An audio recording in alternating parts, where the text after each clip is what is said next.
What's up, my wizards? It's Dev from SBMTG down there on the YouTube.com. We like magic and stuff.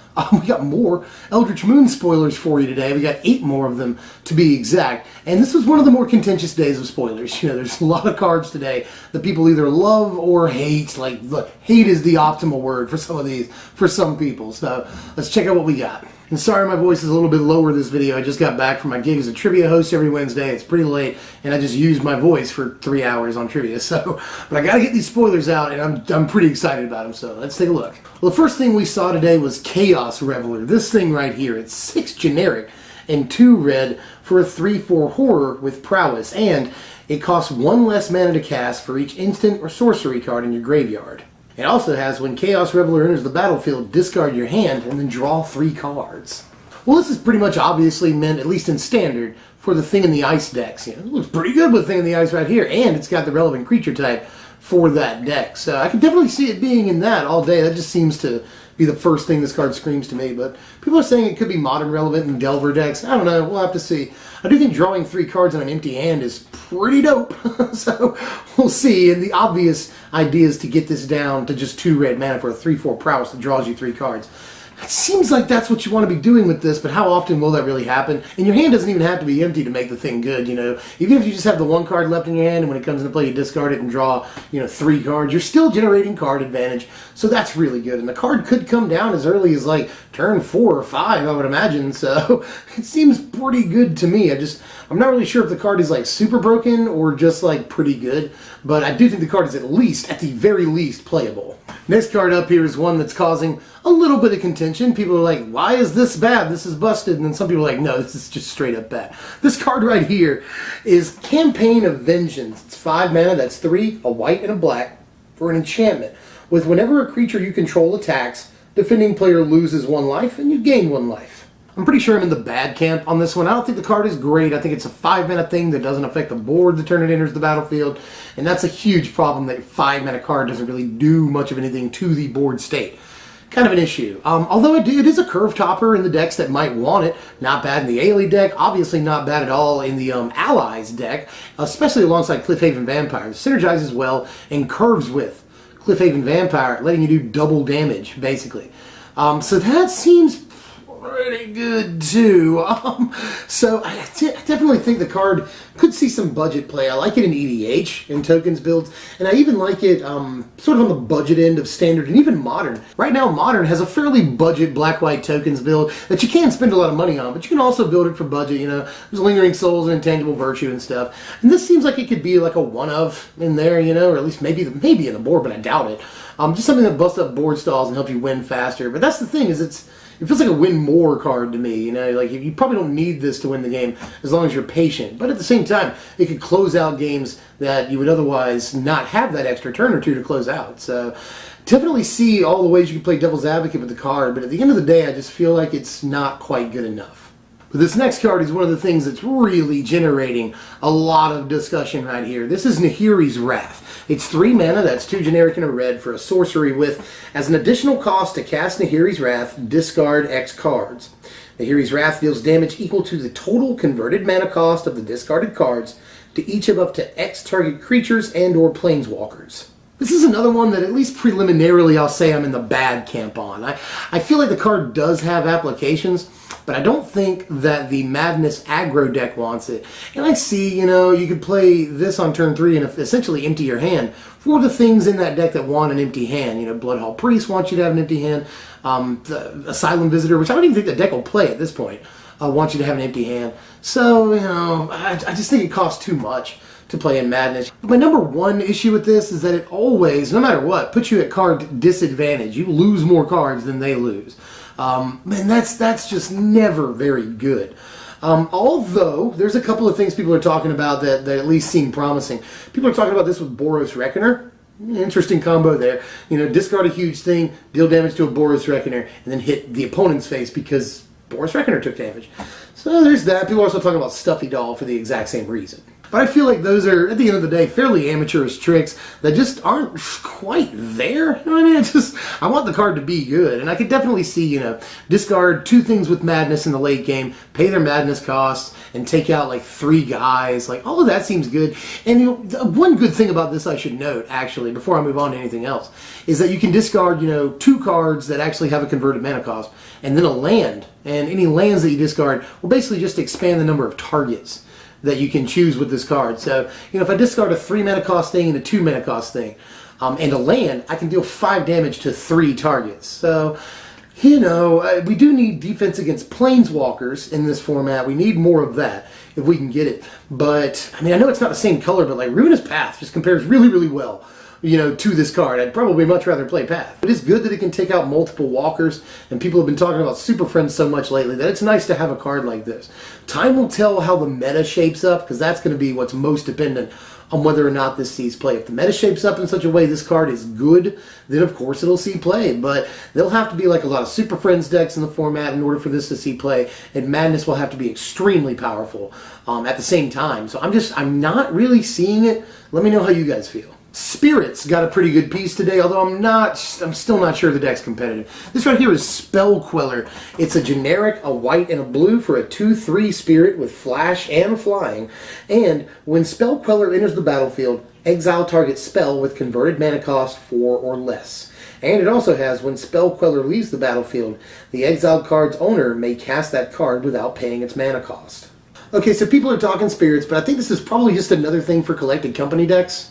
Likely. They could definitely play this at least out of the board. I like the stats. 3 mana, 2/3, flash, flying. That's all very good. You don't have to counter a spell. But if you do, it's a fantastic tempo play. So maybe an Azorius tempo deck or a 3-color tempo deck.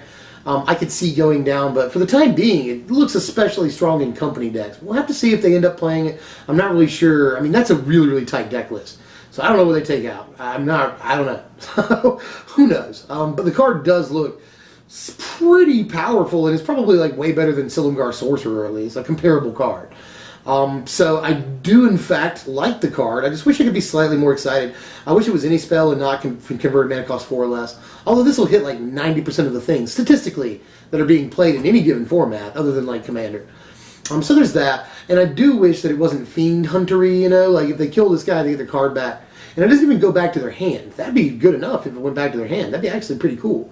But instead they get to cast it at any time, at instant speed if they kill this guy on our turn, for free. So that's not good either. So, because removing this guy could lead to potential blowouts. Like we don't want on our side, blowouts that our opponent takes advantage of. So I'm just not really sure. Mystic Snakes are usually pretty good creatures, so it's probably decent, but will it see play? If it does, it may be in company for now. But I hope that a little farther down the line we do get, a blue-white tempo deck. Those are always very fun. Here's a card that I find interesting, and a lot of people are skipping over today, but I do think the card is interesting at least. This is Dark Salvation. It is XX black, so you have to pay X twice, and a black mana. It's a sorcery with target player puts X 2/2 black zombie creature tokens onto the battlefield. Then up to 1 target creature gets -1/-1 until end of turn for each zombie that player controls. So maybe I'm crazy, but I don't think it's that bad. I feel like the best way you could play this is as just a 1 mana removal spell when you have like 3 or 4 zombies on the battlefield. I think it's good, if you got a Diregraph and maybe the 1 mana zombie and a couple of things, you got a Relentless Dead or something. And keep in mind that zombies stay on the battlefield. Even if they die, they come back. So it's not super hard to have a fairly large board of zombies, anywhere between 3 and 5. So I think the card is decent for just cast for 1 mana. And obviously the later on in the game you go, the card gets better. If you can cast this for 5 and get 2 zombos plus kill a guy, that seems pretty good. And they come into play untapped. I like that. Although I feel like I would have traded sorcery speed for instant speed and let them come in the battlefield tapped. That like a lot of these cards do. A lot of these cards put zombies onto the battlefield tapped. I really would have liked instant speed in exchange for that. But, beggars can't be choosers. I feel like the card is okay and is at least decent removal for zombies-based decks specifically. And I'll probably see a lot of Commander play too, so there's that. Here's the most recent card spoiled. It's Wolfkin Bond. I don't have to put the graphic up for this one. It's just Wolfkin Bond. It's an aura that costs 5 mana, that's 4 and a green, and the enchanted creature gets +2/+2. And when it enters the battlefield, you put in a 2/2 wolf creature, a green wolf creature token. So basically this is Knightly Valor, but worse. It doesn't give the creature an ability. And Knightly Valor was never the best card, even in Limited. So I just think it's bad and we should probably move on. Here's a sort of exciting card. This is Noose Constrictor right here. The art is really, really cool. It's 2 mana for a generic and a green. You get a 2/2 snake with reach. And it has discard a card. Noose Constrictor gets +1/+1 until end of turn. Okay, so it's sort of Wild Mongrel. Only, dare I say, maybe, possibly, better in some formats. People like Wild Mongrel because you can discard cards to it and make it Doomblade proof, basically Doomblade and Terror proof. You can also let spells pump it that specifically pump creatures of a certain color, so you got that going for you with Wild Mongrel. But at least in this format, I think Reach is a very good ability in a lot of ways, and this will block things like Hangerback Walker tokens and stuff without even having to pump, and it gives you a way to just discard your whole hand for free and get Delirium on turn 2. That's one thing to think about. Or just get Delirium on turn 3. There's a lot of things you can do with a free discard outlet that lets you discard as many cards as you want. So whether you're trying to get Delirium or make madness happen, free unlimited discard seems pretty good. And we don't have any creatures like Basking Rootwalla in Standard, or at least we haven't seen any. Maybe if Wizards is crazy, we'll see a new Basking Rootwalla. I doubt it. But that'd be super nice. Maybe we'll see. It'd be nice to see like a zombie that costs like 2 mana for a 2/2 or something, but you can madness it in for a black. That'd be maybe. But anyway, I'm just dreaming at this point. But this looks like it could see some play, and like the Delirium aggro deck is looking like it's going to at least try to be a thing. So we'll see. Although I don't see that happening. Just Delirium looks like more of a mid-range deck to me. But I just... Again, this is another card where you can't really call it. Will it see play? That depends on if a very specific deck is important. Because sure, it's madness and all, but it's not the right colors. I'd want it to be either red or black. And you could build a green-black madness. I just don't know the point. You could build green-red madness, and that might actually be maybe okay. Like blue-green madness. Blue-green madness is already like the best madness deck in older formats, or at least it was when it was a deck. Hey, Ziggy. So here's hoping that the card does a thing, whether it's Delirium aggro, madness somehow. I just hope that Wild Mongrel isn't bad now, basically. Even with Reach slapped on, I still feel that's a pretty relevant ability. Here's the final card spoiled today, and this one there's been some discussion on. People really hate it, and some like it, so let's give it a shot right here. This is Fortune's Favor. It's 4 mana, that's 3 and a blue for an instant, with target opponent looks at the top 4 cards of your library and separates them into a face-down pile and a face-up pile. Put one pile into your hand and the other into your graveyard. There's a few things I'd like to talk about when it comes to this card. Obviously, Fact or Fiction was 5 cards, which means there's always going to be an uneven split, and at least one of the piles is going to have at least 3 cards in it with Fact or Fiction. This one, probably at least 80% of the time, like 4 out of 5 times, you're going to get an even split. 2 and 2, 1 face down, 1 face up. Now the prevailing wisdom with this is usually you should just take whichever pile has more cards in it. So in the case that you do get a 3-1 split, you should usually take whichever pile has 3 cards in it, because that's 2 points of card advantage, basically. That's 2 cards worth of card advantage for you in that situation, which is always good for the most part. But obviously this falls prey to the boat analogy. You get into a sort of Princess Bride type situation. The only other real, piece of advice I'd offer with the card is that, let's say, your opponent gives you a face down pile, face up pile, both have 2 cards in them. One pile has a card that you want. You want the card. You always take that pile, no matter what. Don't be enticed by the other pile, and sure, there might, statistically probably not, but there might be a card in that face down pile that you need even more than the card that you need.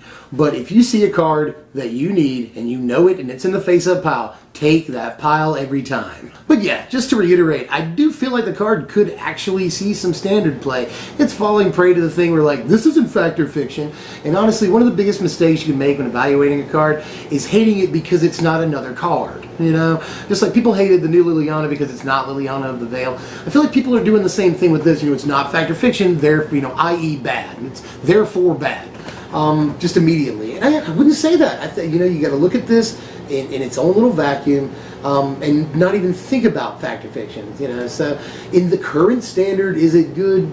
Maybe. I don't think it makes control a thing all by itself, but it's not an undesirable piece. Let me know in the comments how you feel about this last card, because I think it's pretty good, but I'm always up for debate and discussion. I love talking with you guys.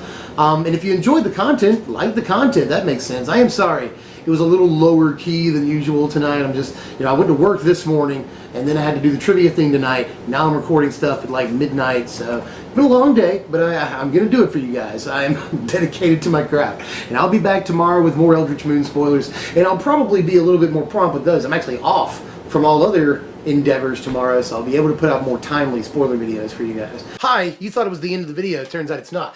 There's one more card. It turns out I came over here to start editing for this video, and I saw that they had uploaded this on the Mythic Spoiler not too long ago. And I know a second ago I was really like, oh, hey guys, I'm kind of tired, but this card really picked up my spirits because I think this might be like insanely powerful. Let's take a look at this.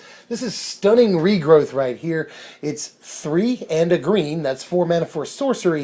And this translation will, I almost don't want to give it to you. This translation is return all land cards from your graveyard to the battlefield tapped.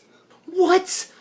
What? Are you serious? Like, what are they thinking? This looks ridiculous. And I'm talking about in like Legacy and Modern. This looks crazy. And it plays well alongside Scapeshift in Modern, obviously, so there's that. This plays really well in EDH, I could see. In Standard, it looks good with like the Gitrog monster. In anything Delirium or Self-Mill, this is a payoff card in Standard where you just dump stuff into the graveyard all game, and then you end up getting like 3-4 lands in there, and then you can just put them all into play at the same time. That's a lot of ramp. Like next turn, you're in some Delirium decks, you're probably playing Emrakul anyway, because her ability is Delirium-ish, so this would allow you to play Emrakul like much faster than you normally would, In the course of the game, the first few turns, you're going to dump a few lands in. The first 6 turns, maybe. And I know that 6 turns is a long time, but this can ramp you an awful lot, even on turn 4, especially in Eternal formats. And, just think of, like, Gather the Pack, Grapple with the Past, Evolving Wild. I mean, this could really be fantastic, because there's cards that allow you to just dump like up to 3 or 4 lands in your graveyard by turn 2. So like, this could be insane ramp, you guys. Just keep an eye out for this. And if you have any ideas for it, let me know in the comments down there, because you're seeing me review a card like 30 seconds after I've seen it for the first time, and I'm really freaking out. So let me know how you feel about this and any ideas that you have for it. I'm sorry I keep looking at the computer. I just can't believe the card is real, and I have to keep reading the translation to make sure I haven't screwed anything up, because there's no way the card actually says that, but it does. And some of you might be thinking like, that's not that powerful. No, that is really, really powerful, at least from a historical standpoint. Something like this is absolutely crazy. So let me know how you feel about this, and now the video's over. If you enjoyed the content, like the content, and I'll see you guys later. I'm Dev from SBMTG. Thanks for watching, my wizards.